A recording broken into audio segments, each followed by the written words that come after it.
الشیطان الرجیم بسم اللہ الرحمن الرحیم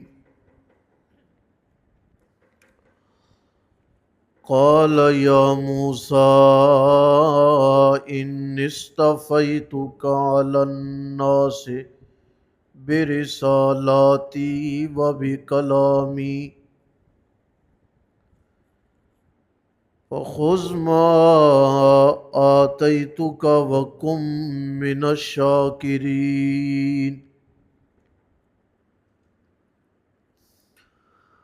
قال کہا اللہ تعالی نے یا موسیٰ اے موسیٰ بے شک میں نے چن لیا تجھے علی الناس لوگوں پر برسالاتی اپنے پیغامات کے ذریعے و بکلامی اور اپنی ہم کلامی کے ذریعے فخذ ما آتیتک پس پکڑے آپ جو میں نے آپ کو عطا کیا وَقُم مِّنَ الشَّاكِرِينَ اور ہو جائیں آپ شکر کرنے والوں میں۔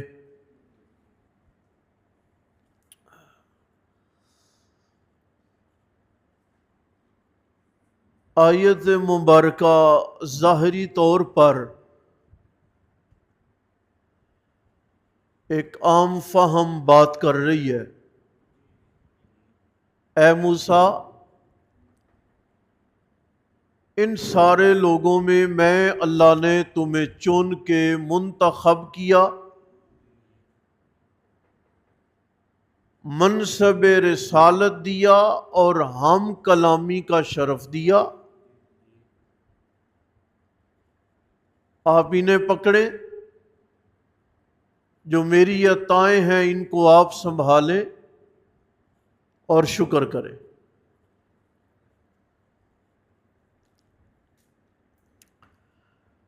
لیکن اگر ہم قرآن کے لفظوں میں غور و فکر کرنے لگیں تو پہلا لفظ یہ ہے کہ میں اللہ نے چنا۔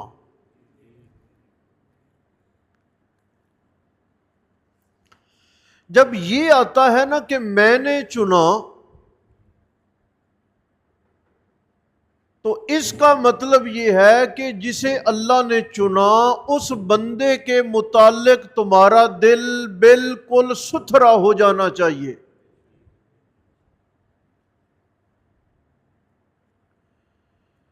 میں نے مہر لگائی اور میں نے ایک بندے کو چنا اور منتخب کیا،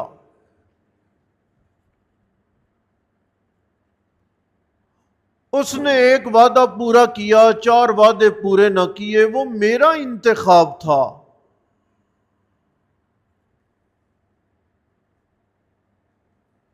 لیکن اللہ کہتے ہیں یہ میں نے چنا،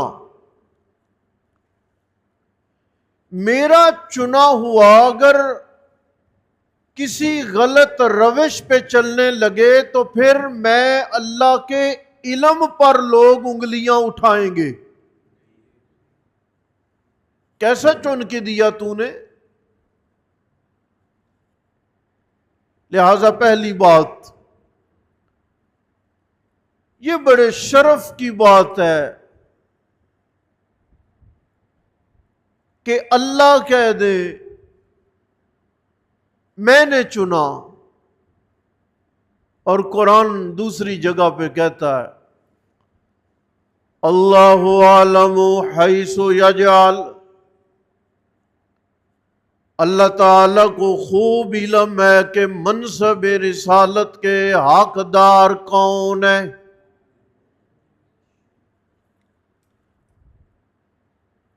میں اللہ خوب جانتا ہوں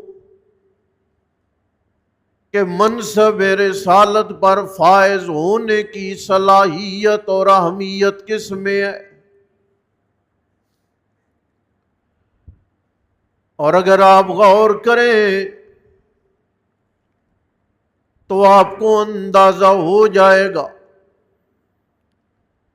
اللہ تعالی جنہیں منتخب کرنے لگے ان کی ساری زندگی پروردگار عالم کے پہرے میں ہوتی ہے. نہیں اندازہ تو علم یجد کا یتیمان فآوا، یتیم کتنے تھے لیکن مکہ مکرمہ میں یہ ایک ہی یتیم تھا کہ جس کے ہاتھ کو میں اللہ نے خود پکڑ لیا تھا. ابتدا ہو رہی ہے.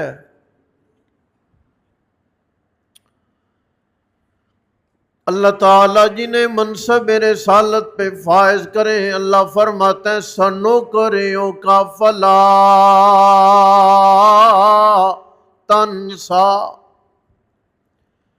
اے میرے پاک پیغمبر غم نہ کریں، دنیا یاد کرتی ہے بھول جاتی ہے، لیکن چونکہ آپ پیغمبر ہیں سنقرئک، میں آپ کو پڑھاؤں گا فلا تنسا، زمانہ گزر جائے گا لیکن میرا پڑھایا ہوا کبھی بھی آپ کو بھول نہیں پائے گا.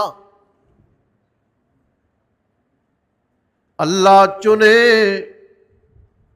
ان اللہ اصطفیٰ آدم و نوحا، آدم پیغمبر ہیں اللہ تعالی نے چنا ہے، نوح پیغمبر ہیں انہیں بھی اللہ نے چنا ہے. کوئی بھی پیغمبر لوگوں کی کثرت رائے سے منتخب ہو کے نہیں آیا، کسی کو بھی پیغمبر بنانے میں لوگوں کا مشورہ شامل نہیں ہوا.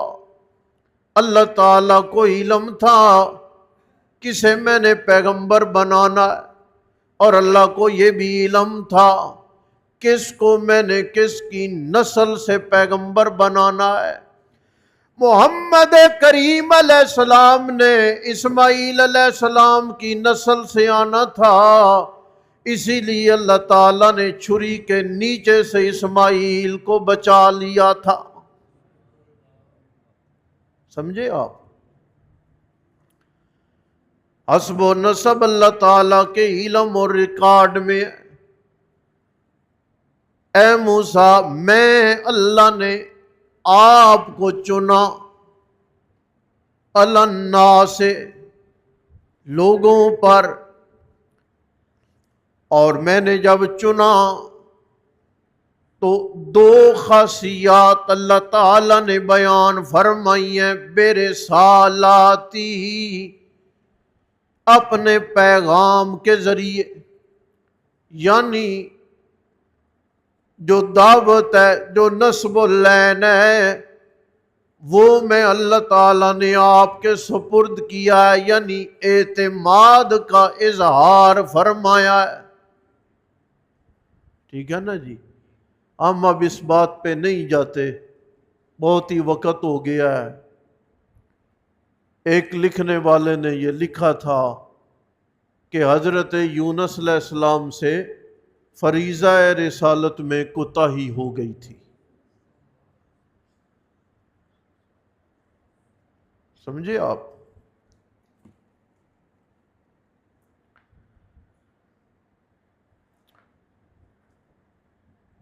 اللہ تعالیٰ کا کسی کو پیغمبر اور رسول بنانا یعنی اللہ نے اس بندے پر اپنا اعتماد کر لیا. دوسرا وَبِكَلَامِي،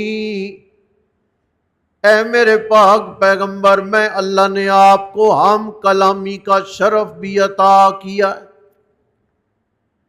اور اللہ تعالیٰ کا طریقہ کار ہے فرشتہ آیا وحی آ گئی ہے.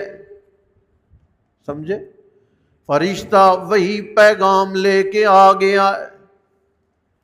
انسانی شکل میں یا اپنی اصلی شکل میں. اور یہ بھی ہوا ہے کہ نبی مکرم علیہ السلام نے فرمایا، امام بخاری رحمہ اللہ نے حدیث نقل فرمائی ہے، صحابہ کہتے ہیں وہی تھی، یوں لگتا جیسے ہنڈیا کھولتی ہے، پانی ابلتا ہے اور آواز پیدا ہوتی ہے، اسی طرح آپ کے سینے مبارک سے یوں پانی کے ابلنے کی آواز پیدا ہوتی تھی. اور نبی مکرم علیہ السلام نے فرمایا وحی کا یہ انداز سب سے سخت ترین انداز تھا. آپ پسینے میں شرابور ہوتے. ایک صحابی کہتے ہیں کہ نبی علیہ السلام کا سر مبارک میری گود میں اور میری رانوں پہ تھا. وحی کا نزول شروع ہو گیا. مجھے اتنا بوجھ لگتا یہ تھا کہ میری ہڈیاں بوجھ برداشت نہ کرتے ہوئے ٹوٹ پھوٹ جائیں گی، ریزہ ریزہ ہو جائیں گی. اور وحی کا ایک انداز یہ بھی ہے کہ اللہ کلام فرمائے. اللہ کیا فرمائے؟ اللہ براہ راست، کوئی واسطہ نہیں جبریل کا، اللہ کلام فرمائے. حضرت موسیٰ علیہ السلام سے اللہ تعالیٰ نے کلام فرمایا ہے، اور اللہ فرماتے ہیں خذ ما آتیتک، اے میرے پاک پیغمبر، میرا کلام منصب رسالت پہ آپ فائز، اور آپ نے مطالبہ ذرا اونچا کر دیا. اے میرے اللہ، میں تمہیں دیکھنا چاہتا ہوں. نہ میرے پاک پیغمبر یہ مطالبہ نہ کریں، بلکہ فخذ ما آتیتک، بن مانگے میں اللہ جو عطا کر رہا ہوں انہیں اپنے دامن میں سمیٹتے جائیں. سمجھے جی؟ آپ کوشش کریں گے اس کی تعبیر میں کل کروں، تھوڑا ٹائم لگے گا.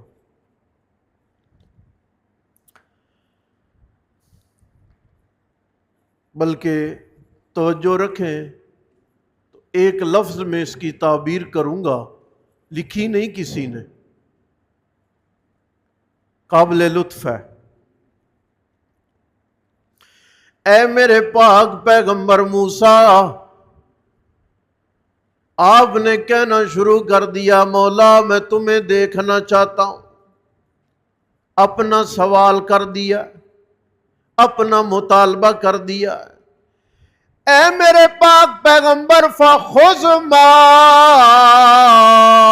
آتیتک، بغیر مطالبے کے میں اللہ جو آپ پر انعامات کر رہا ہوں انہیں آپ اپنے دامن میں سمیٹتے جائیں.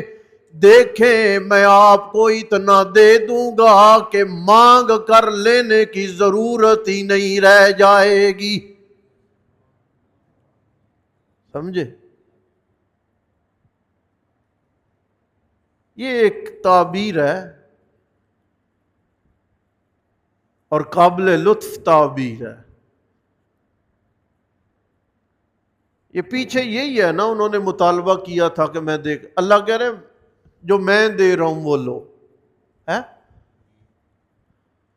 تو پھر اس میں یہی کہا جا سکتا ہے کہ میں اپنی عطا کے دروازے کھول چکا ہوں، میں خود ہی آپ کو اتنا دے دوں گا کہ آپ کو مانگ کے لینے کی کوئی ضرورت نہیں رہ جائے گی.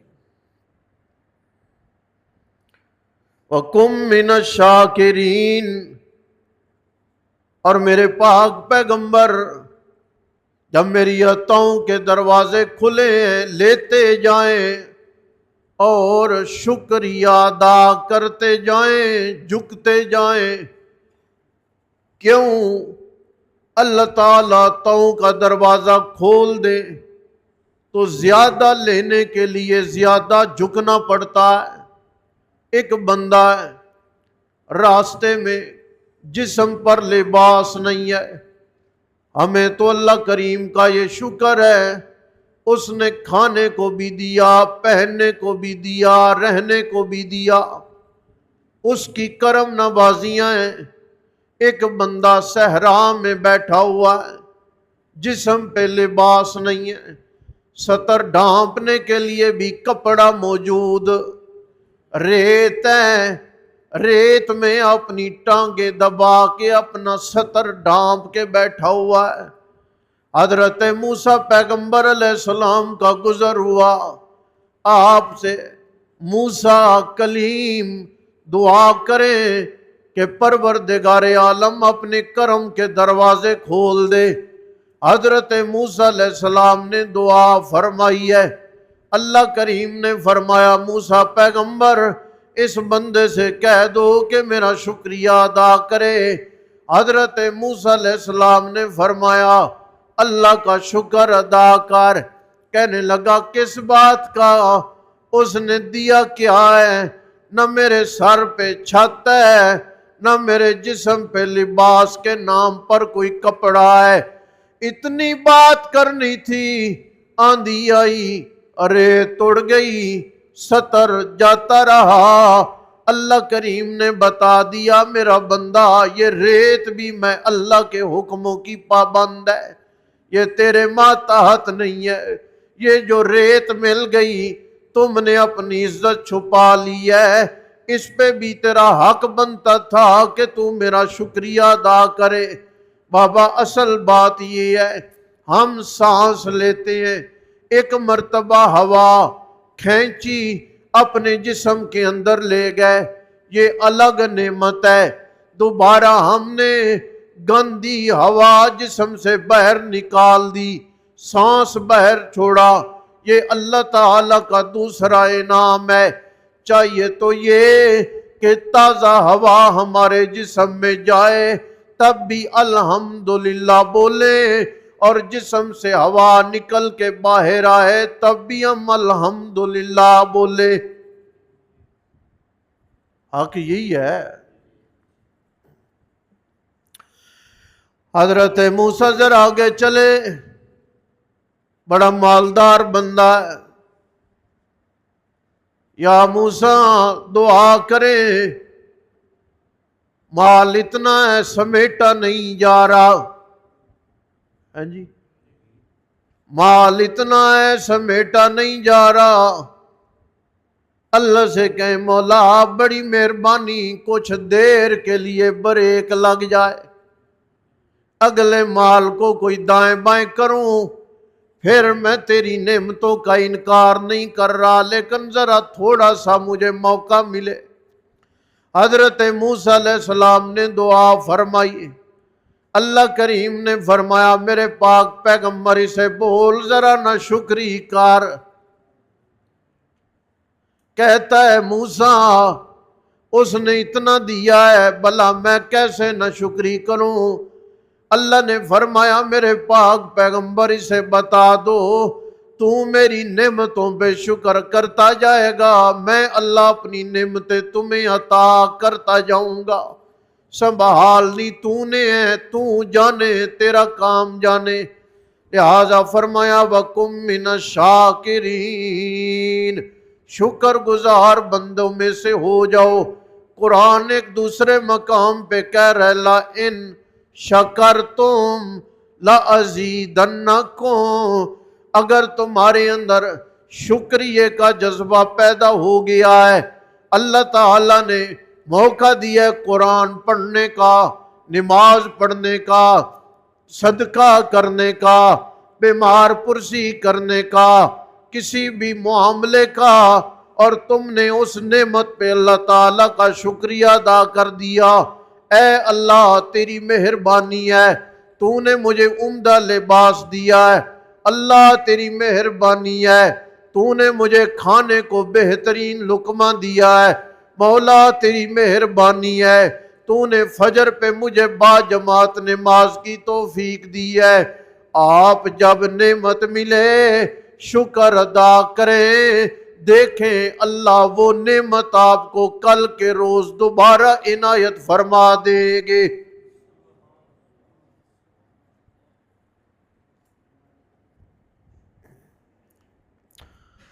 کہا اے موسیٰ بے شک چن لیا میں نے تجھے علی الناس سے لوگوں پر اپنے پیغام کے ذریعے اور ہم کلامی کے ذریعے، فخذ پس پکڑیں آپ وہ جو میں نے آپ کو دیا اور ہو جائیں من الشاکرین شکر کرنے والوں سے۔